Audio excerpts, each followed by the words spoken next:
afternoon and welcome to Afternoon Tea from Bookends. My name's Gerald. And I'm Anita. And this is episode 4? I think so. And today we're going to do something a little bit different. And in a recent episode you talked about asking questions. I did, and I also wrote about it in my new blog post, which is, what's the most important question a writer can ask? Apart from where's the wine? And is there any more tea? Yes. And can I kill someone I know in my book? Can I put someone I know in my book and kill them? That's good. Yeah, many times. Many times. So what we thought we'd do today is we would ask each other some questions. And I've got some questions from this book, which is called? It's called 100 Questions for Fiction Writers and Infinite Ways to Answer Them. And what this is actually is a workbook.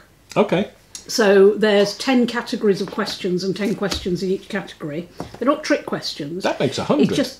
That makes 100. Fantastic. Well done. I don't do numbers, but No, you did the sums there well.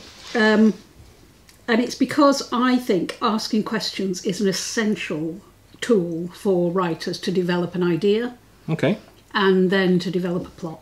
Okay. So and I'll give you the answer to what I think is the most important question a writer should ask at the end. Ooh. So keep watching. Teaser. Okay, so shall I start? Are we going to alternate? Well, or? I don't know what questions you've got for me, so you might as well start, because I haven't picked any for you yet. I'll bust it. Okay, and I printed them out and everything. Okay.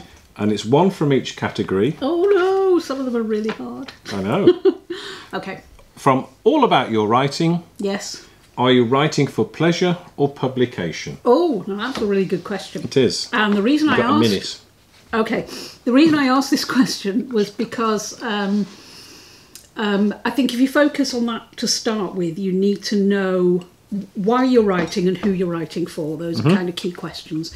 So in my case, I am definitely writing for publication. I used to write for pleasure when I was younger. And then it didn't really matter. There was no focus to it. I could just write any ideas that came into my head.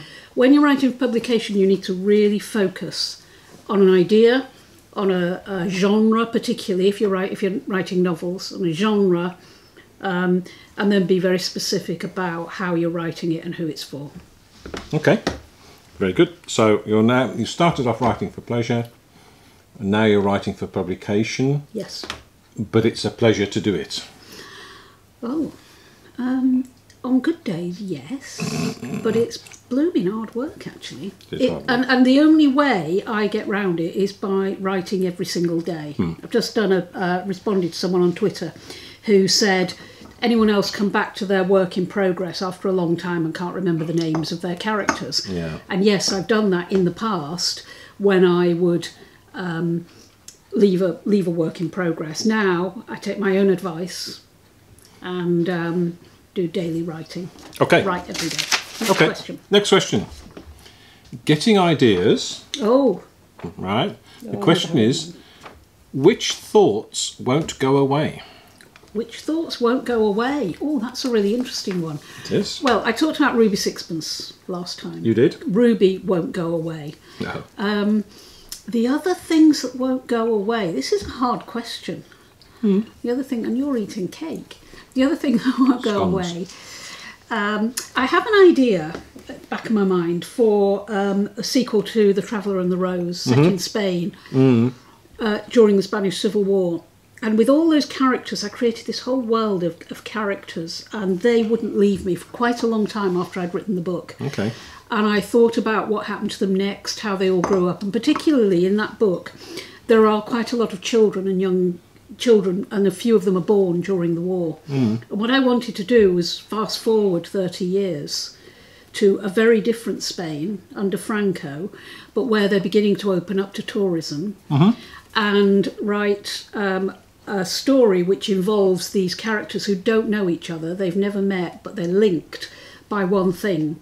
And that is when they're excavating to build a hotel on the coast where the story takes place, they find some bones. Right. And they need to find out who these people were. There's this thing going on. So that story won't leave me, and bits of it just keep coming to me, and I write it down, and I've written a whole plan for it, and I've got all my characters.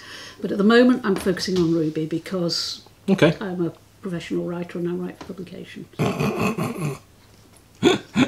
Good answer. Good answer. Characters. Oh, characters. What is your character's worst quality? My character's worst quality? With Ruby, let's talk about Ruby. Yep, briefly. Briefly, her worst character is that she... Oh, I don't know. Never really thought of that. Okay, don't have to answer that. Can we cut that and come back to it? Cut this. No. Oh, no. I've asked you the question. That doesn't matter if you can't answer. No. I'll think of it. Number 4, writing a scene. Oh, yeah. Okay. You should ask yourself, how can I establish the time, place within the first couple of paragraphs? And is it important? Writing a scene. It's not always important to do it in the first couple of paragraphs, but that's what I do because then it fixes it in my head when I'm writing it. So, and because I started out by writing for film, writing film scripts, I learned to write at film school. First thing you do in a film script is you put day or night, you put location, where it is. Interior, exterior. Interior or exterior, exactly. So that then gives you some sense of where you are when you go into the story. In a novel, I don't know, you might say, I don't know what I'm going to say there. Well, I might say, because I have some input on this one, and I think it's really important. I always want to know, when I start reading something, I always want to know where I am. Whether I'm on this world, in a different world, in a room, on top of a building, in the sky, whatever. I want to be able to place the character in my head. In their situation. So I think it's important to set the scene as early as possible. And you're actually very good at that. And you use kind of film techniques when you do that.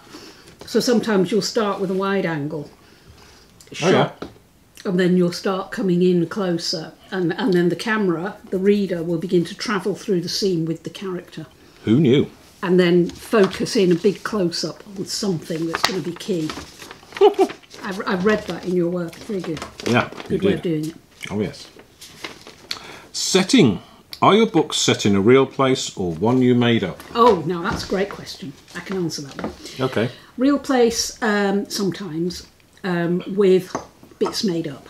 Okay. So in Once Upon a Blue Moon, it is actually in Camden Town, in a particular street, Inverness Street Market, in Camden Lock, near Camden Lock.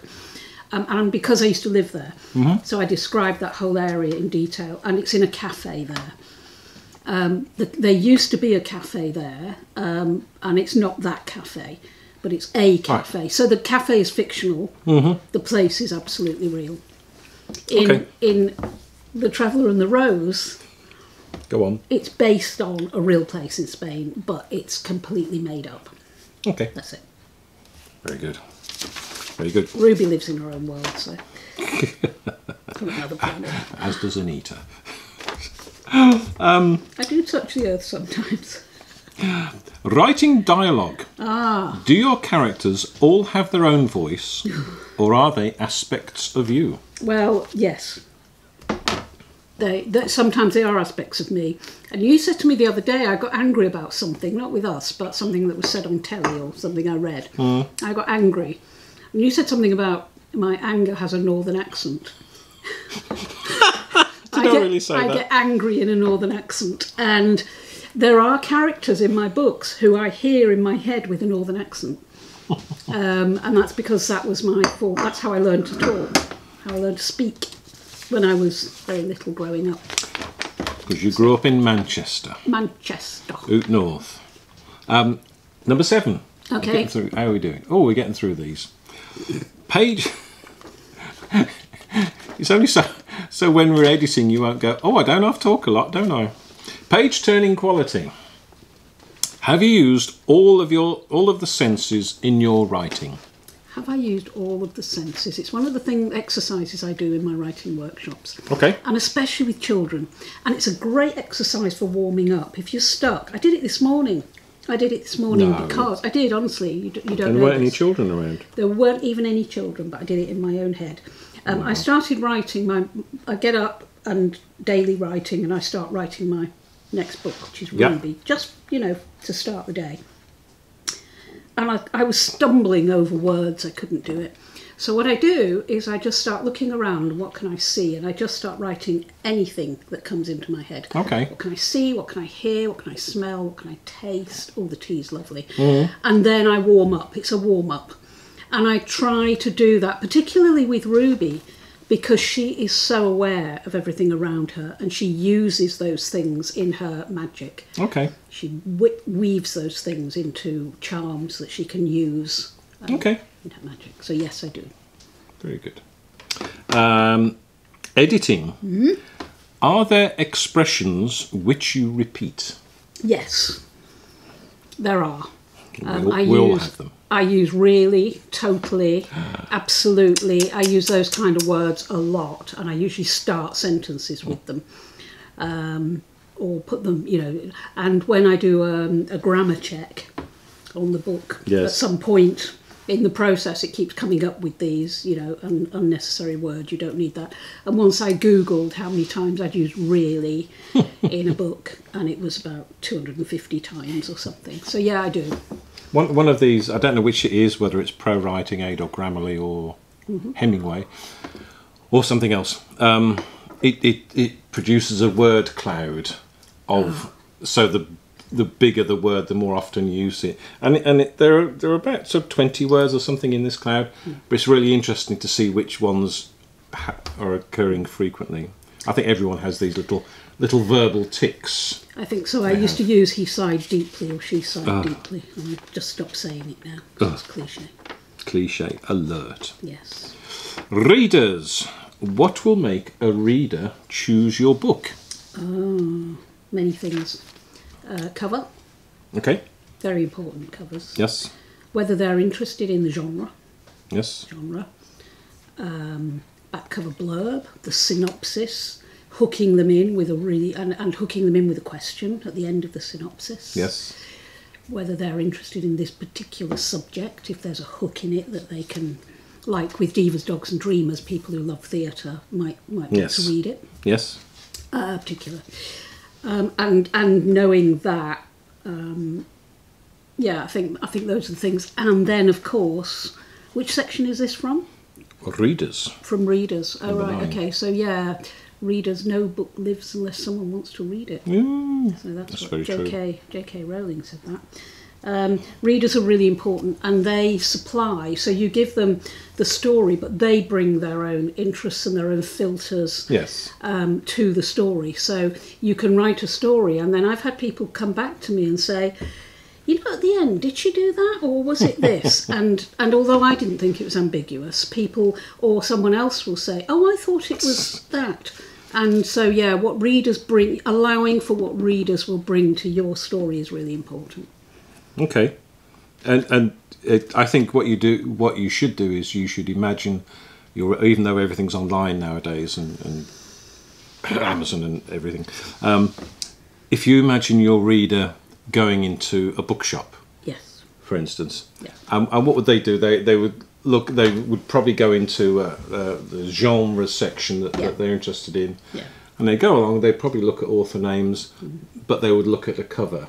And think, oh, that looks an interesting cover.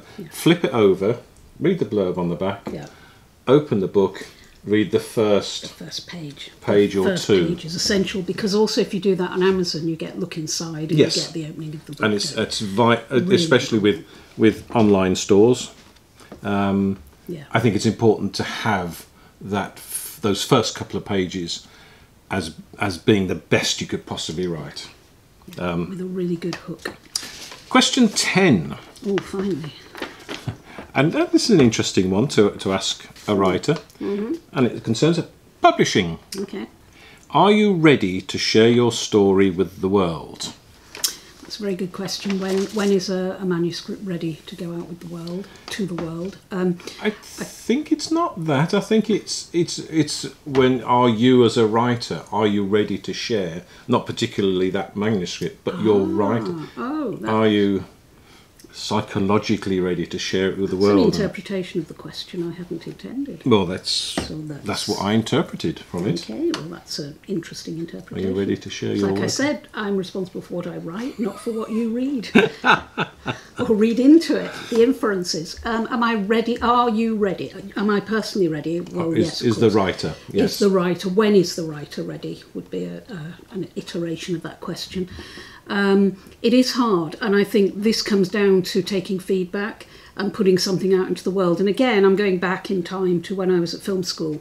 And the very first time I made a short film, and it was on the screen in the cinema at the film school, and the whole school were in there watching. Yeah. And the feeling of over, heart pounding.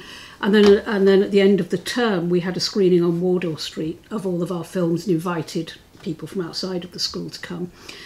And I couldn't watch my film. I was pacing up and down in the corridor outside, and it's really, really hard to see your work there. Yeah. And especially if you're a bit of a perfectionist, it's never ever going to be absolutely perfect. There's always going to be something. Yeah. And learning that phrase, which it's taken me years to learn, that it's good enough, and only then can you accept that it's ready, that you're ready for it to go out. Yeah. And it's the Pareto principle of the sort of 80-20 rule, that 80% of the work takes 20% of the time, and 20%, the final 20% takes 80% of the time. So, and I introduced you to the word asymptote, which is a curved line which never reaches its target. So, if your writing is this curved line, it will never be perfect. It will never be 100% perfect. It will be, at some point you have to say, "Boom, that's it. It's good enough." And you do have to be brave to show your work. I think you. But I think you learn bravery the more you do it. Yeah. The more you do it, and being part of a writer's group or some way of letting other people read it who are not just going to say, family and friends going to say, "Oh, it's wonderful, I love your stuff," but people who will genuinely give you feedback. It's really important, I think. I think one of the things I learned very early on when I was doing short stories, literary short stories, was the ability to separate the words from the author. And I think as a writer, it's important that you separate that. So when people are criticising or critiquing the story, they're not criticising you as a writer, they're criticising these particular words. And I think it's important that when you're giving critiques, to not judge the author, but to just judge the words in front of you. And I think that's, once you can get that sort of spatial separation between yourself, your body, your spirit, and those words. Yeah, it's in sporting terms, play the ball, not the man. Play the ball, not the man. Or woman. Okay. So what I'm thinking of doing, I'm still working on this book and refining the questions, making them as ambiguous as possible, so readers, people can interpret them however they like. And I'm thinking of giving away copies of this book for people who sign up for my newsletter. Oh, that's a good idea. Yeah. What do you think? Brilliant idea. Okay, I shall do that. And in the paperback version, which will be available to buy online, there's lots of nice spaces where you can write your answers in. So it's like a proper workbook. With a pen and things like that. Yeah, with or a pencil or a crayon or the whatever. tree book. But Fantastic. you can get a PDF for free if you sign up for my blog post. Now. Smashing. Sign up for my newsletter. Anyway, I think we'll draw a line under that at last, and I hope we've got a good editor for this one. I know, big pair of shears. Right, I hope you've enjoyed watching this strange and long episode. If you've enjoyed it, give us a thumbs up underneath. Consider subscribing if you like this sort of stuff. If you do subscribe, click on the bell and YouTube will email you when there's a new episode out.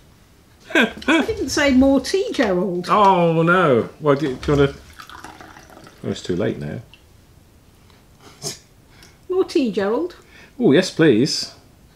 Yeah. That wasn't very much. I poured it already. That's almost as if you've already poured it.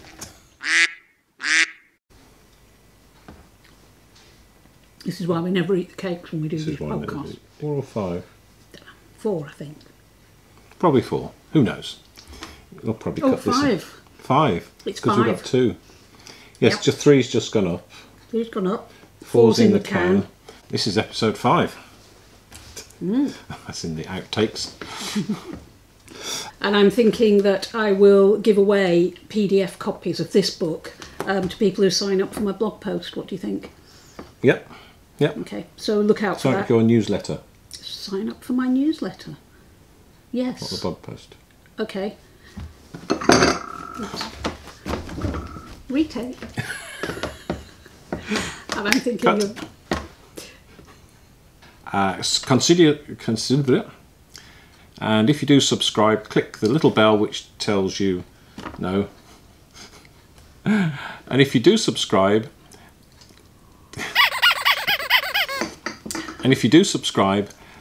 click on the bell which makes... I really don't know. I've got to have a script for this, haven't I? Which camera were you looking at for that? I was looking at that one. Oh, okay. And that one. And that one. Both. Janus. Anyway, thank you for watching. Bye for now. Bye.